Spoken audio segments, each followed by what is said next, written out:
Ինչու ավելորդ քաշ, ճարպակալում, շաքարային դիաբետ ունեցող մարդկանց մոտ հաճախակի հանդիպում են քնի խանգարումներ եւ կարող է արդյոք քնի պակասը բարձրացնել արյան շաքարը։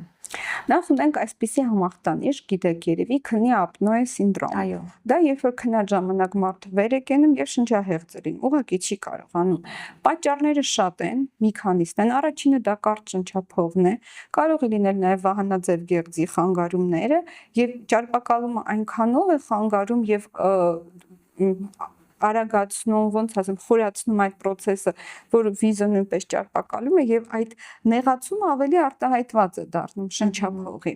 Այդ պատճառով առաջինը, որ կարող է ճարպակալումը բերել, դա զարգացնել եւ խորացնել այդ համախտանիշը։ Երբեմն ճարպակալումը լուծելու դեպքում, այսինքն քաշը նվազելու դեպքում, արդեն շնչափողը դառնում է հանցանելի, մարդը շնչում է։ Երկրորդ պատճառը, ինչու է շաքարային դիաբետը բերում անքնության, դա հաճախամիզությունն է։ Մարդը գիշերը պետք է 2-3 անգամ գնա զուգարան։